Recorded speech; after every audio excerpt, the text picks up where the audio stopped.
capítulo 21, vamos a leer los dos últimos versículos de este capítulo.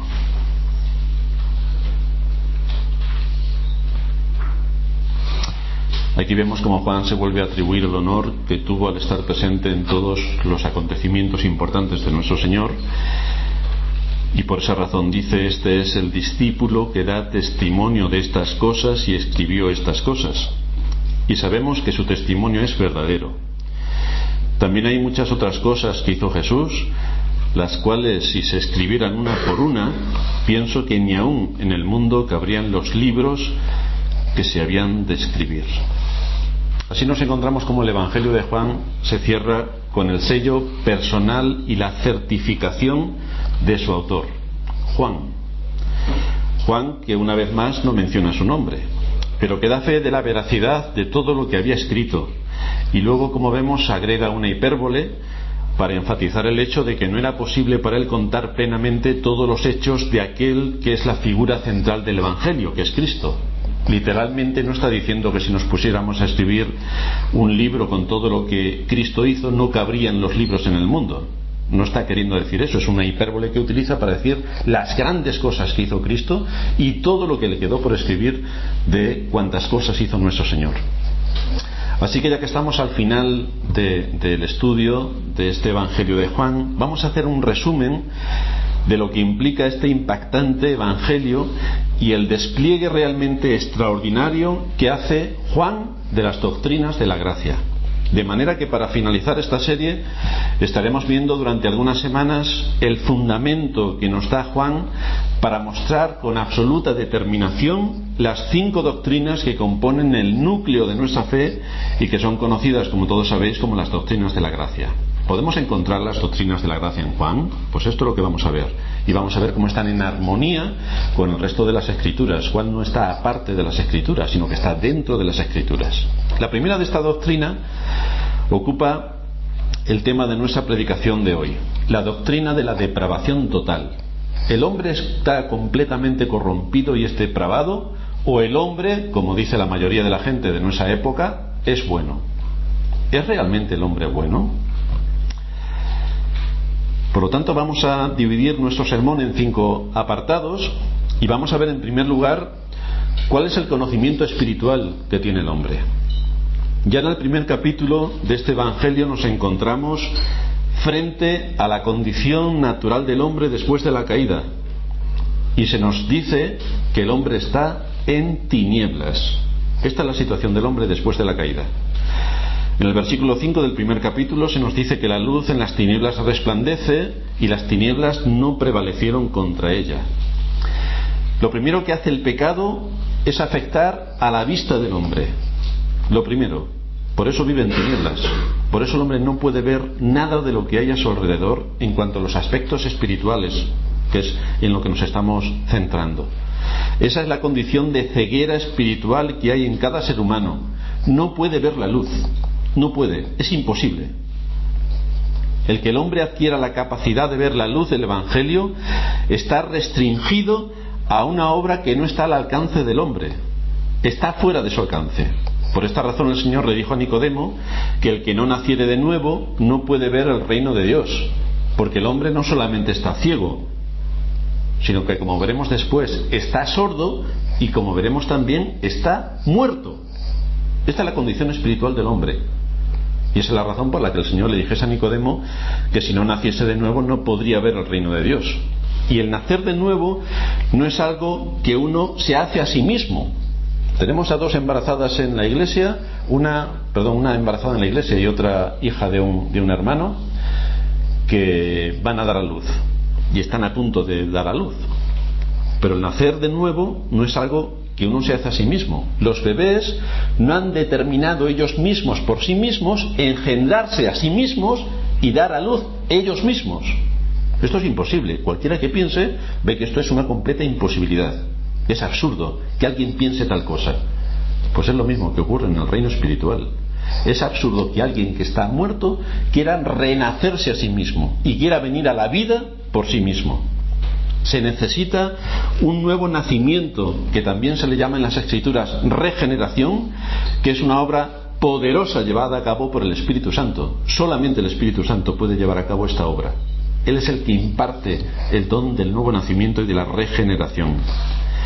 En el milagro del hombre nacido ciego, que encontramos en el capítulo 9, el Señor aprovechó esa oportunidad para destacar que esa es la condición espiritual del hombre, especialmente del que cree que puede ver por sus propios medios. Porque hay muchos que nos encontramos, el Señor también se lo encontró en los judíos, gente que ellos decían haber nacido por sí mismos. El Señor en Juan 9:39 dice: para juicio he venido yo a este mundo, para que los que no ven, vean, y los que ven, sean cegados. Hay mucha gente que por sí misma se puede salvar. Pues para esto vino Cristo a este mundo, para establecer el juicio y mostrar que los que quieren salvarse a sí mismos están completamente perdidos. Pero el hombre, como decía, no solamente ciego espiritualmente, sino que también es espiritualmente sordo. El Señor declara que aunque el Padre ha dado testimonio de Él por medio de las obras que ha realizado en la creación y por las Escrituras, el Señor afirma en Juan 5:36: nunca habéis oído su voz, ni tenéis su palabra morando en vosotros. Nunca habéis oído su voz. Y eso que su voz sale por toda la tierra. La vemos en la creación, como nos habla sin palabras. Y esta contundente afirmación nos muestra que el hombre no tiene la capacidad de recibir ni el testimonio del Padre ni el testimonio del Hijo. Un Hijo que fue anunciado por los profetas. Isaías es amplio en anunciar de qué manera vendría el Cristo, el Mesías, y todos los profetas, y Moisés y los salmos están hablando de la persona de Cristo. Y a pesar de todo el testimonio que se abre de Cristo en las Escrituras, esta gente no tenía oídos para oír. Y eso que eran, entre comillas, el pueblo elegido. Ni siquiera les sirvió el testimonio que fue anunciado por Juan el Bautista. Dice el capítulo 1, versículo 6, que hubo un hombre enviado de Dios, el cual se llamaba Juan. Este vino por testimonio, enviado de Dios para dar testimonio de la luz, a fin de que todos creyesen por él. ¿Y creyeron? Estaban sordos, sordos por completo. Por eso nos sigue diciendo este mismo capítulo, el capítulo 1, que él en el mundo estaba y el mundo por él fue hecho, pero el mundo no le conoció. A lo suyo vino y los suyos no le recibieron.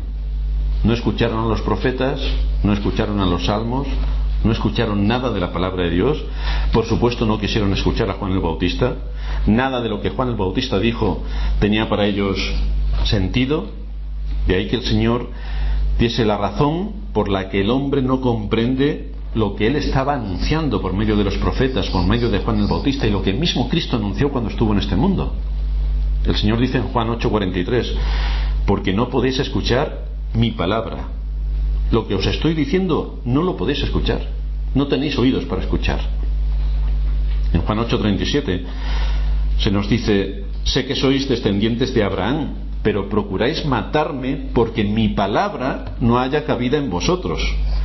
Yo hablo lo que he visto acerca del Padre, y vosotros hacéis lo que habéis oído acerca de vuestro padre. ¿A qué padre se estaba refiriendo el Señor cuando está acusando a los judíos de que no le estaban escuchando? Pues se está refiriendo ni más ni menos que a su padre, el diablo.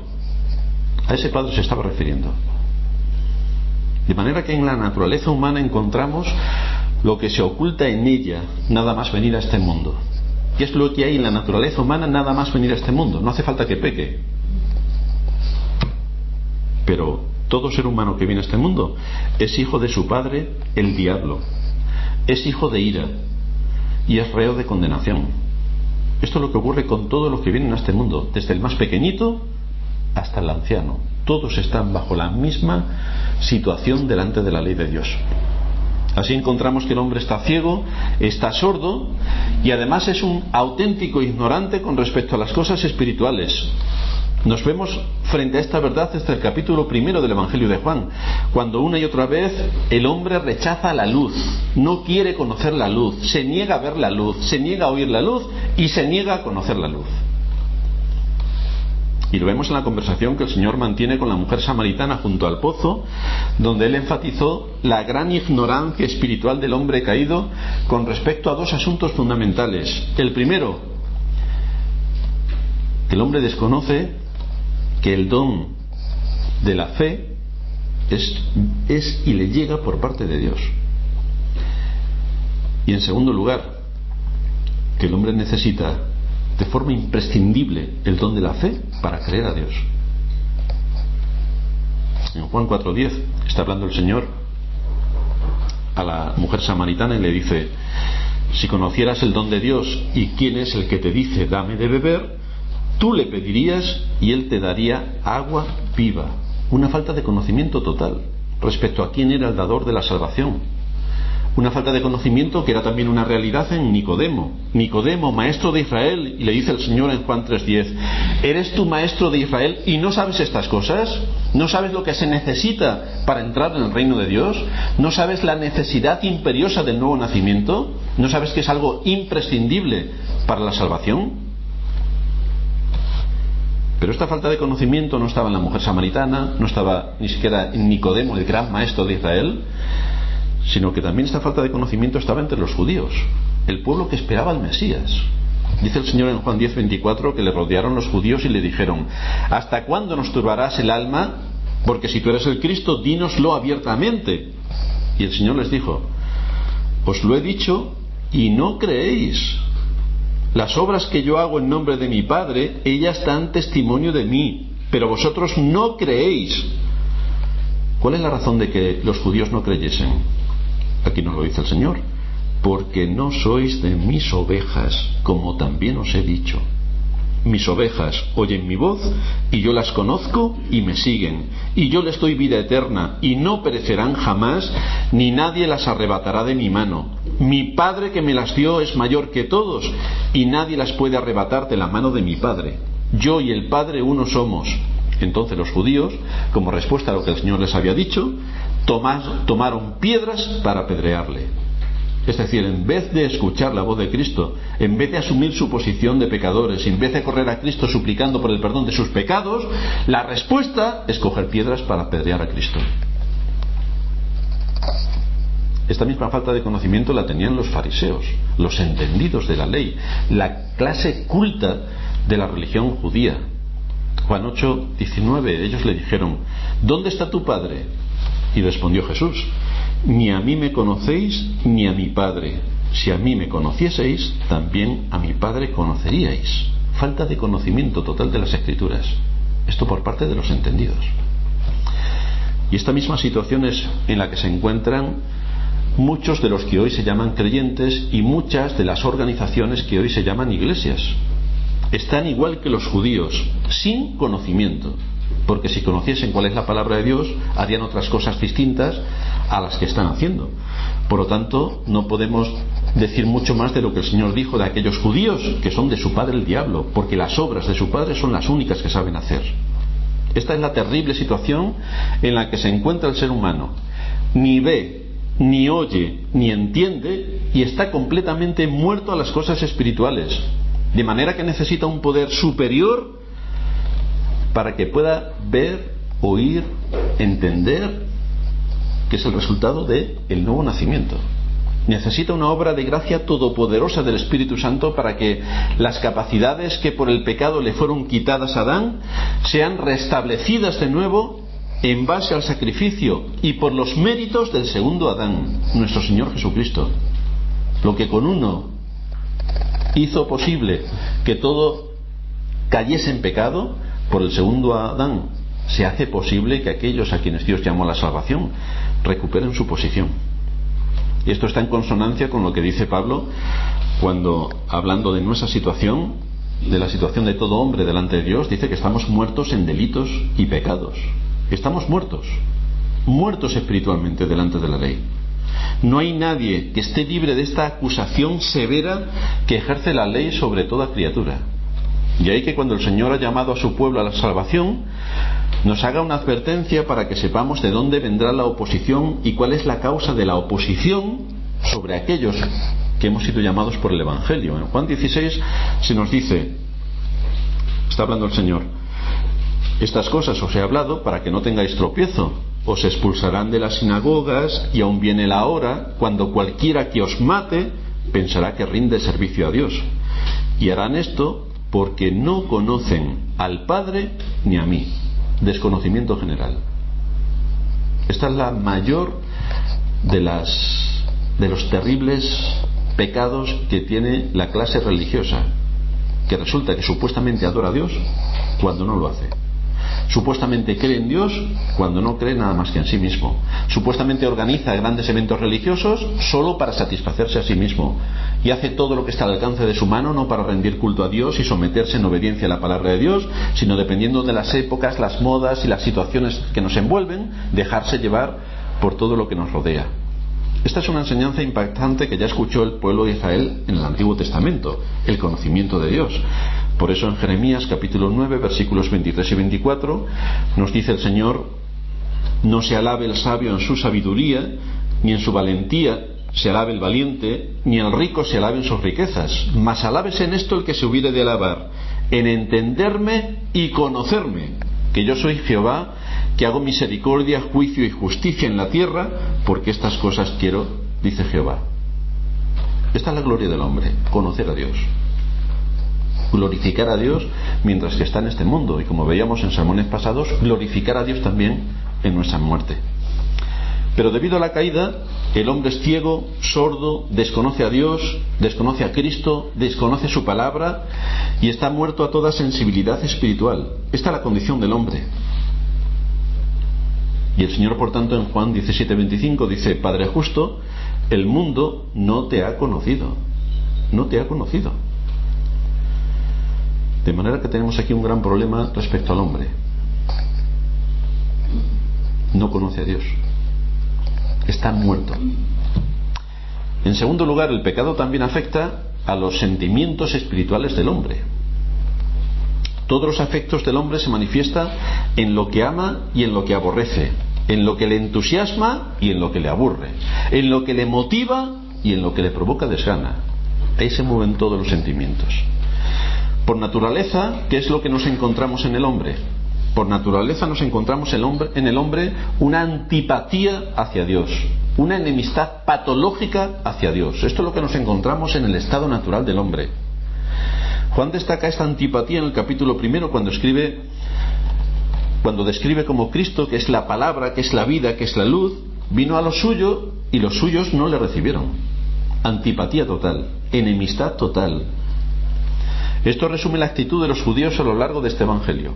A pesar de la situación privilegiada como descendientes carnales de Abraham, a quienes les fueron dados los pactos y las promesas, a pesar de poseer la palabra de Dios, cuando Jesús apareció en medio de ellos, que era la palabra encarnada, ellos no lo recibieron alegremente pensando que realmente era el Mesías, y por lo tanto abrieron sus corazones y sus almas para reconocer a Cristo como su Salvador, como su Mesías, como el ungido de Dios. No, todo lo contrario. En Juan 8:39 respondieron y dijeron: nuestro padre es Abraham. Jesús les dijo: si fueseis hijos de Abraham, las obras de Abraham haríais. Pero ahora procuráis matarme a mí, hombre que os he hablado la verdad, la cual he oído de Dios. No hizo esto Abraham. Esta es la situación del hombre muerto en sus delitos y pecados. Debido a la condición espiritual del hombre, que está sumergido en el pecado, no solamente es indiferente a la luz, sino que además aborrece la luz, porque les pone delante de sus acciones. Y os habréis dado cuenta, cuando corregimos a nuestros hijos, por ejemplo, y les expones la situación en la que se encuentran, como lo primero, lo natural que sale de nuestros hijos es: se ponen nerviosos cuando uno les corrige. Es decir, cuando las obras se manifiestan delante de la luz, el hombre natural tiende a despreciar más aún a Dios y a su palabra. Por eso nos dice Juan 3:19 y 20 que esta es la condenación, que la luz vino al mundo ¿Y los hombres amaron la luz? En absoluto. Y los hombres amaron más las tinieblas que la luz, porque sus obras eran malas. Porque todo aquel que hace lo malo aborrece la luz y no viene a la luz, para que sus obras no sean reprendidas. Por eso el hombre jamás por sí mismo querrá ir a la luz. Jamás. Es su enemigo. Evidencia la situación en la que se encuentra. Y el hombre que es orgulloso, egoísta y altanero, aparte de soberbio, jamás dejará que la luz pueda indicar y ampliar la situación en la que se encuentra. El odio del hombre hacia todo lo que tiene que ver con Dios, con su palabra y con sus seguidores, se ha mantenido a lo largo de toda la historia. Vemos que se manifestaba de una manera especial en los días en que Cristo estuvo en este mundo. Digo especial porque tenemos al Dios encarnado, perfecto en todos sus caminos.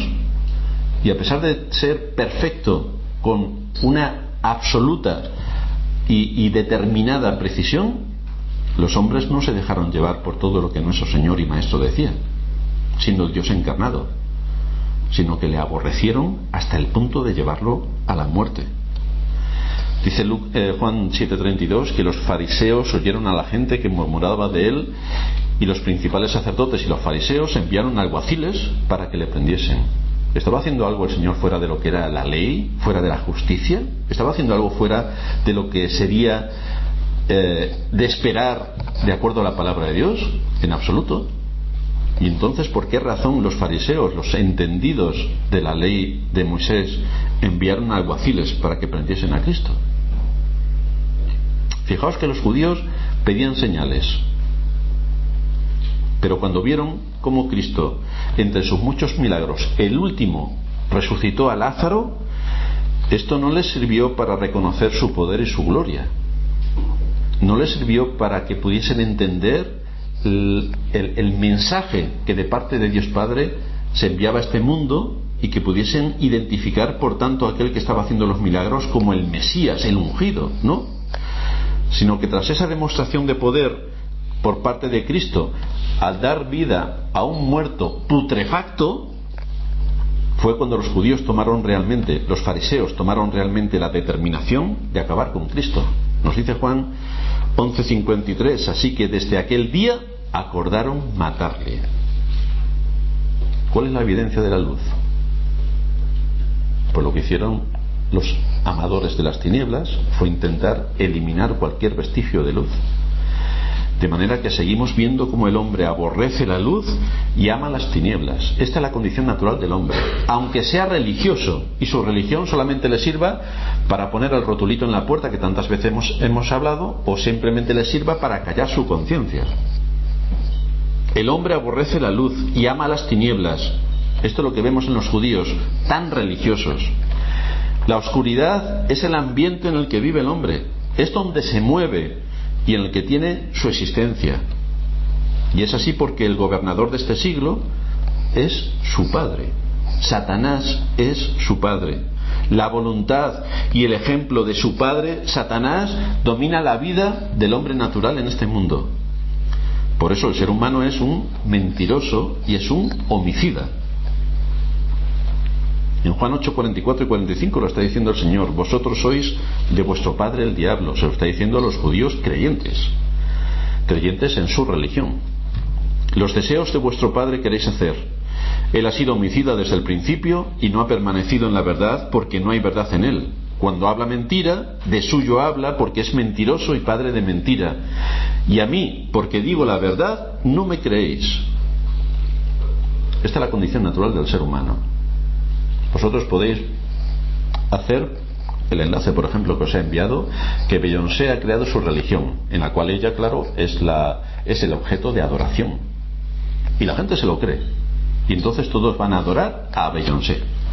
Pero le hablas del Evangelio y de lo que Cristo trajo a este mundo y de la condenación que está para todo hombre, y la gente no quiere escuchar. Se niega a escuchar. De manera que el hombre está muerto para reconocer, entender y aceptar las verdades espirituales. El Señor enseñó también que el hombre está esclavizado de tres maneras distintas. En primer lugar, está esclavizado por el pecado.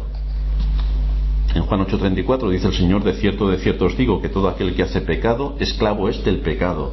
Ahí está todo ser humano. La práctica del pecado es la evidencia de la esclavitud del pecado. En segundo lugar, esta adicción al pecado manifiesta también que el hombre no solamente es esclavo del pecado, sino que es esclavo de Satanás. Vosotros hacéis las obras de vuestro padre, el cual no era Abraham como ellos suponían, sino Satanás. En tercer lugar, el hombre es adicto de sí mismo. Es esclavo de sus deseos, de sus pasiones, de su egoísmo, de su soberbia, de lo que él desea. Y debido al dominio del pecado y de Satanás, se engaña pensando que está salvando su vida cuando en realidad la está perdiendo, porque no sigue a Dios y a su palabra, sigue sus deseos, sus inclinaciones y sus objetivos. Judas Iscariote es un ejemplo de esta adicción a uno mismo. Su amor por su propia vida y su avaricia por tener bienes materiales era su Dios. Y esto lo impulsó a traicionar a Cristo. Se convirtió en el instrumento de Satanás y traicionó al Señor entregándole por unas monedas de plata en el mismo lugar que el Señor había escogido durante mucho tiempo para orar. Él sabía dónde iba el Señor a orar y por lo tanto llevó a aquella multitud para que prendiese al Señor en el lugar donde Él estaba orando. En tercer lugar, el pecado también afecta a la voluntad espiritual del hombre. Este es un punto crítico dentro de los puntos críticos. Es importante reconocer que el hombre toma libremente sus decisiones, pero en base a sus propios intereses, que no son otros sino el pecado, el yo y Satanás. En ese contexto es libre para tomar las decisiones que quiera. Eso mueve sus afectos que se oponen a Dios, que se oponen a Cristo y que se oponen a su palabra. Por lo tanto, sus decisiones, aunque las tome libremente, solo pueden estar equivocadas, porque solamente las puede tomar en una única dirección. Fue el mismo Señor que nos enseñó que el hombre sufre de una incapacidad doble. La primera, que él no puede acudir por sí mismo a Cristo para obtener vida. El Señor dijo en Juan 6:44: ninguno puede venir a mí si el Padre que me envió no le trajere. Hay una imposibilidad del hombre, porque está muerto. Y un muerto, como todo el mundo sabe, no se resucita a sí mismo.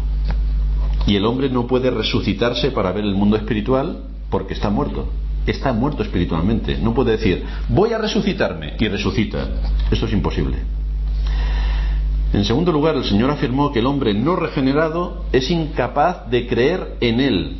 Por eso le dijo a Nicodemo en Juan 3:12: si os he dicho cosas terrenales y no creéis, ¿cómo creeréis si os dijere las celestiales? Es decir, si lo más simple no os entra, si os hablo de las cosas grandes de la salvación, es imposible que las podáis entender. Y en Juan 6, el Señor vuelve a ratificar esta realidad. Dice en el versículo 64: pero hay algunos de vosotros que no creen, porque Jesús sabía desde el principio quiénes eran los que no creían y quién le había de entregar. Y dijo: por eso os he dicho que ninguno puede venir a mí si no le fuere dado del Padre. Es el Padre quien llama a su pueblo a la salvación. Es el Padre quien entrega a su pueblo a Cristo para que lo salve. Y en su enseñanza sobre el buen pastor y sus ovejas, el Señor nos expone ante la razón de la incredulidad de los judíos, diciendo que no eran de sus ovejas. Por eso no creían en Él. Y esto era por una razón evidente. Mis ovejas oyen mi voz y yo las conozco y me siguen. Pero esa no era la reacción de los judíos, aunque los judíos decían que su padre era Abraham y por lo tanto pertenecían al pueblo de Israel de verdad y por lo tanto entrarían al reino de los cielos. Todo su planteamiento era falso, porque partían de una premisa falsa. Su padre no era Abraham, su padre era Satanás. Por eso jamás entrarían al reino de los cielos.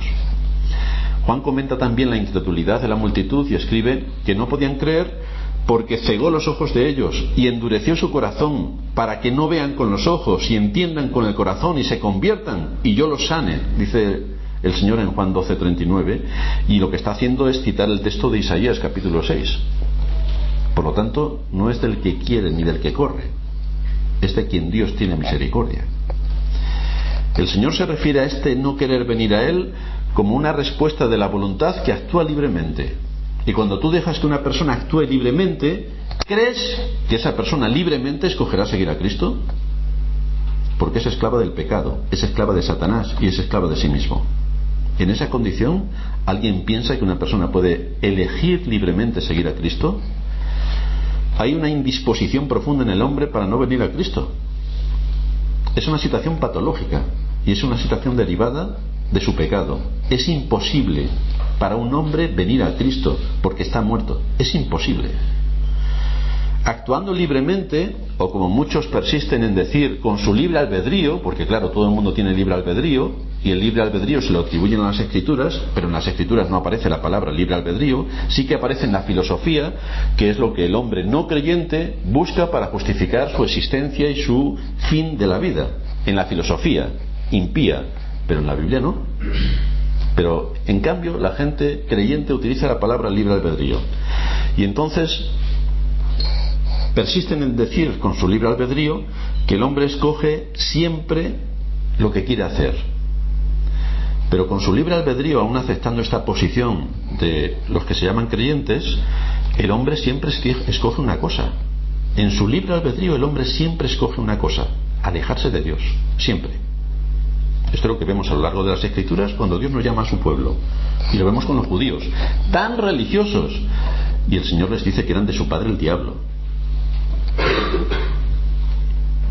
Ya dijimos que el libre albedrío lo tuvo Adán exclusivamente, y que después de él, tras su caída, el libre albedrío en los temas espirituales no existe. Adán pudo escoger entre el bien y el mal porque tenía libre albedrío, pero una vez que Adán cae en el pecado, adiós libre albedrío, se acabó el libre albedrío. Por eso el hombre es incapaz de discernir los temas espirituales. El hombre no tiene capacidad para hacerse nacer a sí mismo ni de su propia voluntad. Es incapaz por completo, es algo que está fuera de su alcance. La vida es una obra soberana de Dios. Solo Dios imparte la vida, y solo Dios imparte la vida a quien Él quiere impartirle la vida. Por lo tanto, si estas cosas no las tenemos claras como iglesia, difícilmente vamos a poder saber el Dios a quien servimos y difícilmente vamos a poder conocer a Dios. Espiritualmente el hombre está muerto, necesita ser renacido, necesita el nuevo nacimiento para poder recibir a Cristo o creer en Cristo o venir a Cristo, como dice el Señor a lo largo de este Evangelio. Porque los ojos del hombre están cegados y necesitan ser abiertos para recibir la luz y para conocer la verdad. Sus afectos, como hemos visto, están completamente apartados de la verdad y necesita ser transformado para que pueda amar la luz y aborrecer la verdad y aborrecer la oscuridad. Pero para esto se necesita un cambio total en el ser humano. Que aquel que es enemigo de Dios pase a amar a Dios.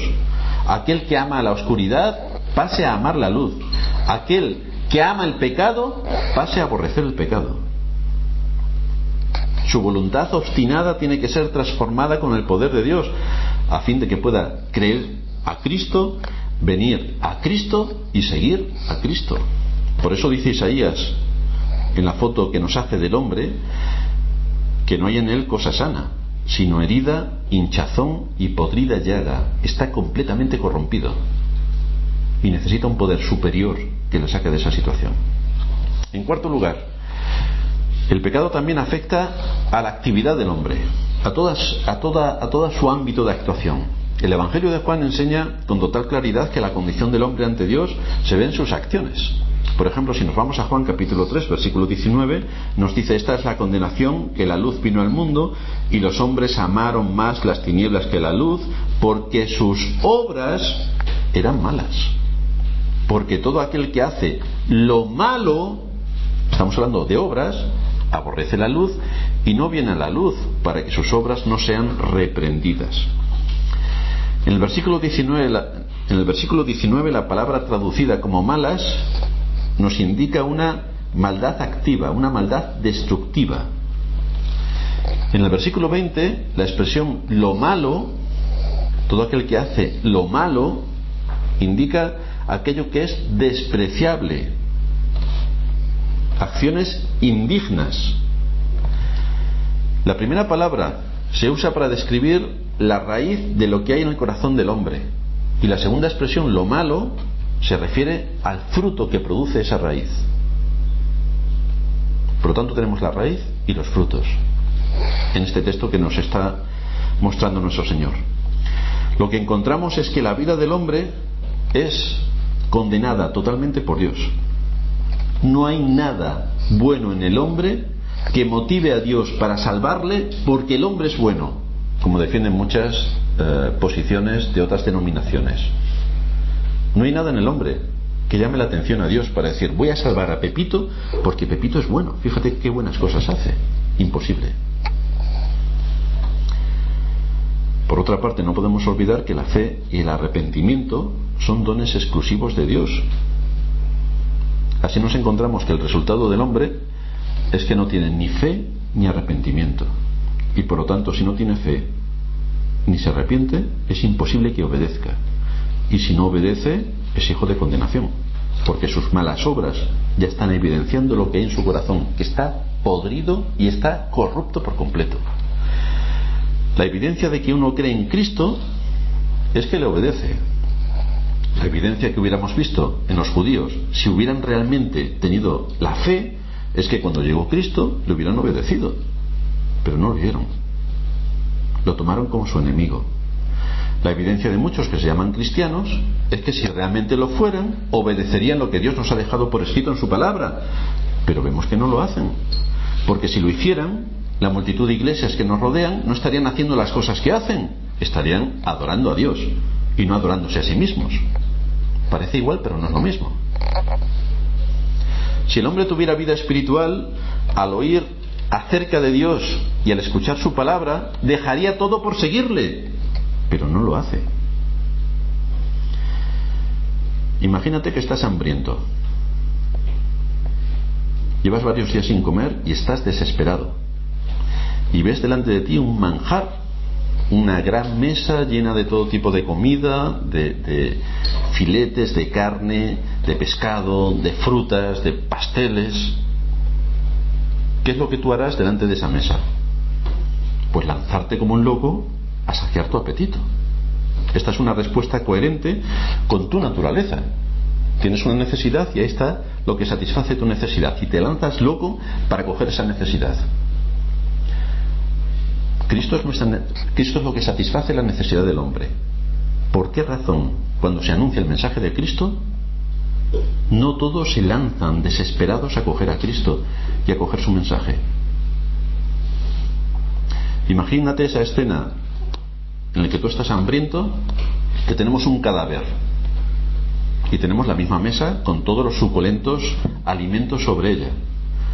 ¿Cuánto tiempo creeréis que tarda el cadáver en levantarse y en ponerse a comer? No lo hará jamás. Pues esta es la situación en la que se encuentra el hombre delante del Evangelio. Jamás se acercará al Evangelio, porque está muerto. Jamás se acercará a comer. Jamás podrá ver las glorias de Cristo.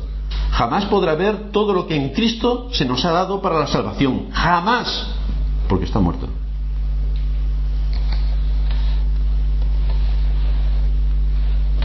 La disposición natural del hombre es no amar a Dios ni a su palabra. De ahí la advertencia que también nos hace el Señor: el que no me ama no guarda mis palabras, y la palabra que habéis visto y la palabra que habéis oído no es mía, sino del Padre que me envió.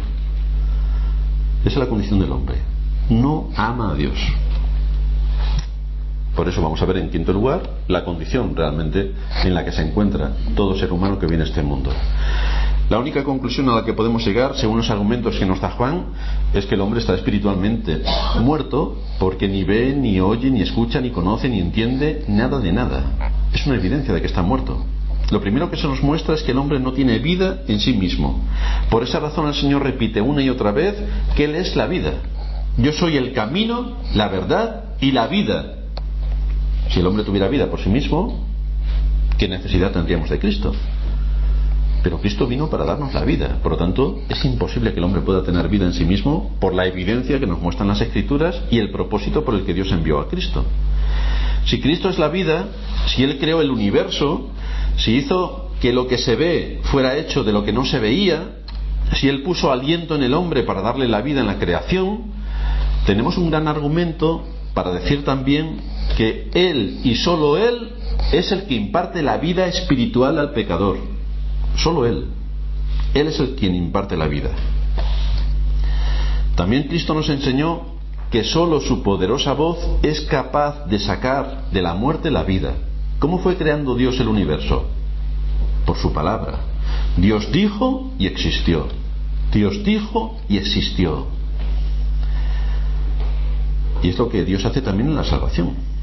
Dice Juan 5:24: de cierto os digo, el que oye mi palabra y cree al que me envió tiene vida eterna y no vendrá a condenación, mas ha pasado de muerte a vida. Juan 5:25: de cierto os digo, viene la hora, y ahora es, cuando los muertos oirán la voz del Hijo de Dios, y los que la oyeren vivirán. Porque no todos los muertos la oyen. La oyen aquellos muertos a quienes Dios, en su propósito eterno, quiso salvar de la condenación y de la muerte.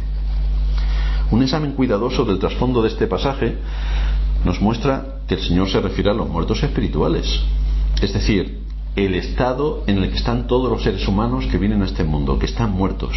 Espiritualmente, todos los hombres estamos en el sepulcro, muertos. Estamos como Lázaro. Estamos con hedor de muerte. Y como nos dice el texto de Juan 11:38, atadas las manos y los pies con vendas y el rostro envuelto en un sudario. Así estaba Lázaro, completamente muerto, que hedía a putrefacto por los días que llevaba muerto. Esta es la situación de todo ser humano. Ahora, ¿quién puede hacer algo consigo mismo en esa situación? Es decir, si nos vamos a un sepulcro con un muerto de varios días oliendo a podrido, ¿quién podría decir que el muerto tendría el poder suficiente por sí mismo para levantarse de los muertos y toda su corrupción volverla en incorrupción? ¿Quién podría esperar esa cosa de un muerto? Es completamente imposible. Pero es que en esa situación estamos y hemos estado todos los seres humanos, muertos, corrompidos, putrefactos. Esa es la situación en la que todos se encuentran delante de Dios. ¿Quién puede tomar conciencia de lo que es para volver a la vida? Eso es algo imposible. Imposible para el hombre volver a tener vida si no fuese por el poder que Dios ejerce para darle la vida a aquel que está muerto y podrido. Y de la misma manera que la poderosa voz de Cristo, cuando dijo Lázaro ven fuera, lo sacó del sepulcro, es decir, un poder externo fue el que hizo que Lázaro saliese de su sepulcro, de la misma manera es la misma voz que hoy hace que los hombres que están muertos espiritualmente los llame a la vida espiritual y eterna. Es la voz de Cristo llamando a los muertos desde su sepulcro. Es la irresistible voz de Cristo que da a los muertos vida. Es Él quien produce la vida. Esa voz se sigue proclamando a través de la predicación del Evangelio. Por lo tanto, hoy sigue siendo el día de la gracia. Por eso Juan dice en el capítulo 3, versículo 16, que de tal manera amó Dios al mundo que ha dado a su Hijo unigénito para que todo aquel que en él crea no se pierda. Porque aunque todos estamos muertos en delitos y pecados y nacemos con esa condición, el hombre tiene la responsabilidad de buscarle. El hombre no se puede justificar delante de él cuando se niega a recibir su mensaje. El hombre no puede decir, bueno, como yo no estaba elegido para la salvación, por eso estoy como estoy. Te estás equivocando, porque hay un mandato explícito en las Escrituras para todas las gentes que obedezcan a la fe. Hay un mandato explícito en las Escrituras para que toda la gente busque a Dios. Hay un mandato explícito en las Escrituras que urge continuamente al hombre para mostrarle su pecado y que corra a Cristo. Estas son las dos verdades que nos muestran las Escrituras. Que nadie es capaz de salvarse por sí mismo, pero solamente en Cristo hay salvación. Por lo tanto, aquel que tiene conciencia de pecado es porque Dios ya ha actuado en su conciencia para darle el don de la fe y por lo tanto va a venir corriendo a Cristo para obtener lo que es imposible que por sí mismo pueda obtener. Vamos a terminar en oración.